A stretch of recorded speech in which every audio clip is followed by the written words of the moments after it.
Hi everybody, this is Johnny from Fight for Decency. Thanks a lot for tuning back in. I'm done. Done my 10.5 hours driving for the day, and now it's time for dinner.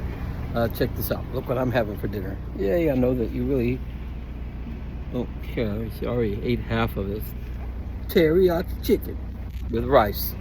Yay, good stuff. So what do I want to talk about today?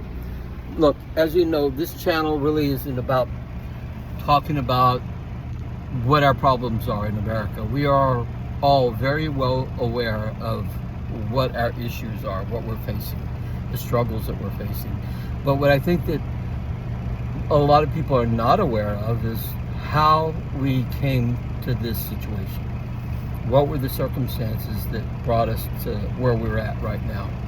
And that's what this channel is about. That's what my effort is about, is to explain, first of all, to let you know that there's a name for what we're going through.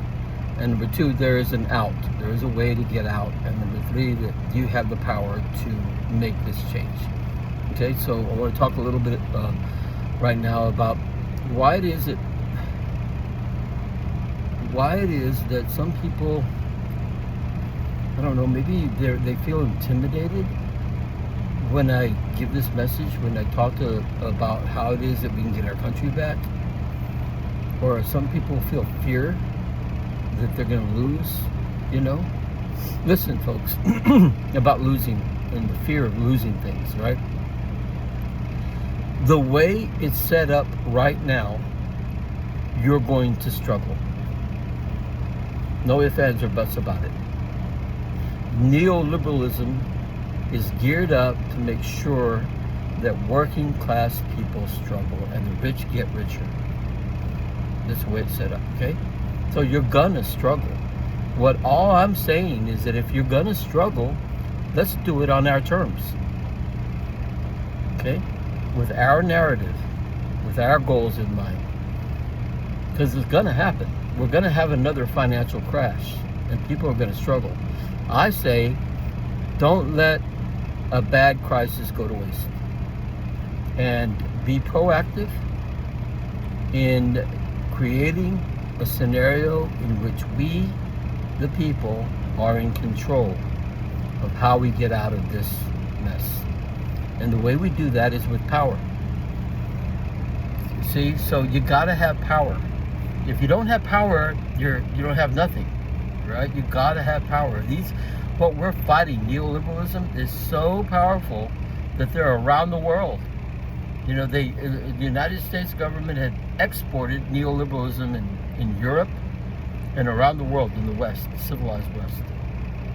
You know, this is why here recently you're seeing Germany go to hell in a handbasket. You know, France is on the verge. Why? Because they followed the neoliberal U.S. policy. See? I'm saying that we are in line to do the same, but we're going to fight back. And the way we fight back is not, you know, what you might think, with guns and violence and whatnot. No, we're going to fight back smartly. Smartly. You know, this is about a strategy to get our country back through power. And you have to have the courage.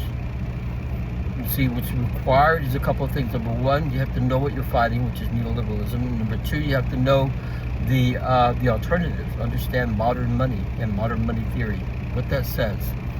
Because it talks about how a sovereign country who issues its own currency taxes and spends. And then number three, you have to have the power to do it. And the power to do it is simple. You just do this. You just wear red and white on your body and on your vehicle as you drive down the road.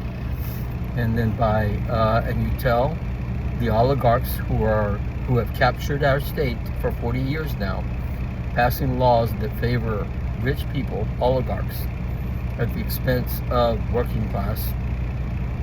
You tell them that we, the people, are going to go on a 60-day sabbatical because we need it.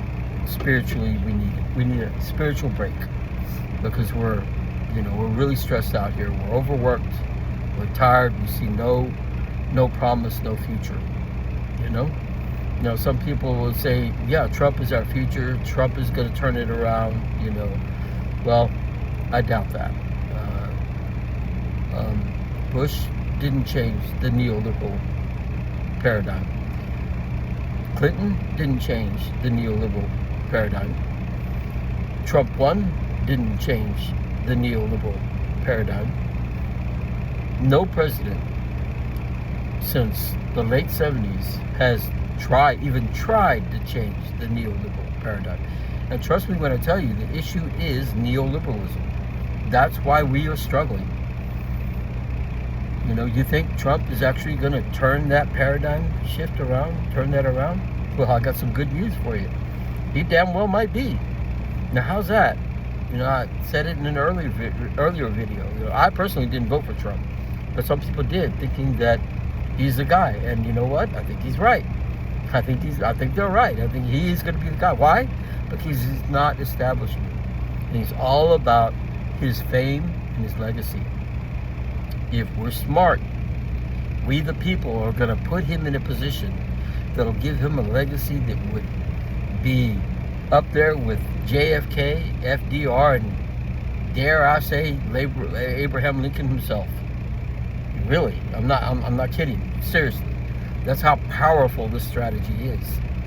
Because he's going to preside over a crisis in America. The crisis is going to be that working class people are going to sit at home for 60 days wondering why it is that they do not have a government of, by, and for the people.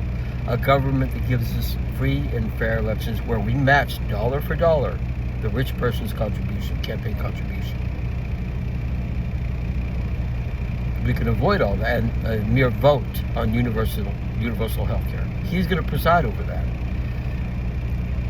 Now, if we don't push him, if we don't go forward with this strategy and fight to get our decency back in America, and fight to get our country back, then he won't be no different than Bush, than Clinton, than Obama, than Trump won first time around. No different. Neoliberalism lives for another 4 or 10 years, to the point that it destroys a whole country like Germany. And France is coming right next, real quick. You understand? Because neoliberalism isn't interested in sovereign countries. They're only interested in areas in which they can buy and sell and trade and make profit. That's why they try to do away with sovereign countries, and they're being very successful right now in Germany. You understand? That's their whole idea. So Trump is the guy because he's so egotistical. He will look at his neoliberal ideology and the rich people that can't stand him.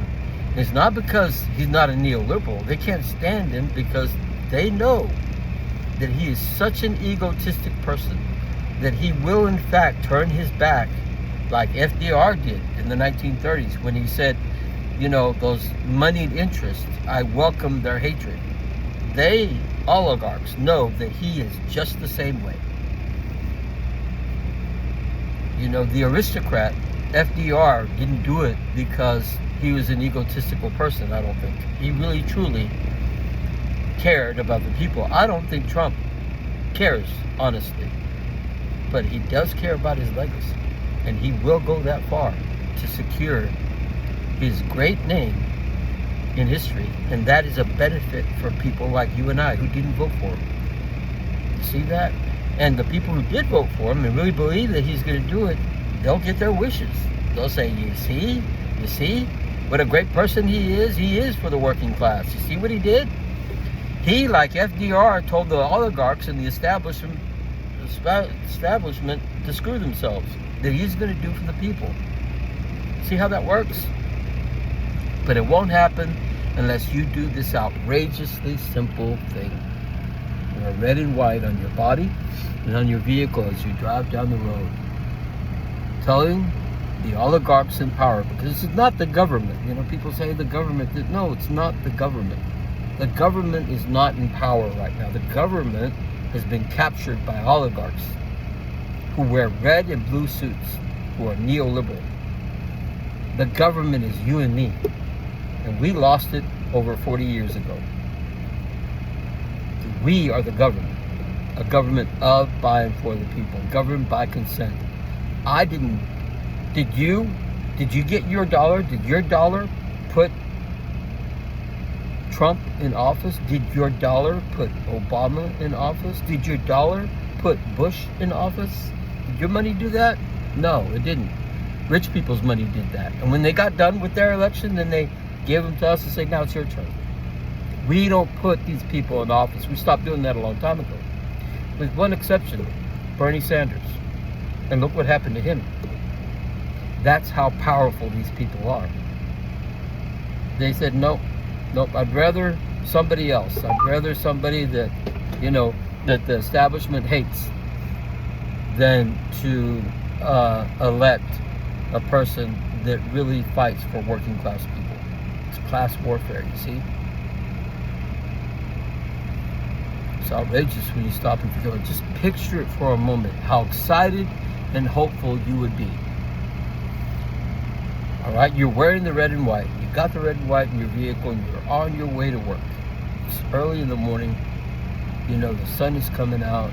You've got the radio on. You're trying to put those problems behind you about, how you're behind in the car payment, and how one of the kids are pretty sick and they might need to go to a doctor. And you're thinking about, damn, I got to work overtime now to cover these medical expenses, Just put that back, and you got the red and white, and you say, man, that's sure.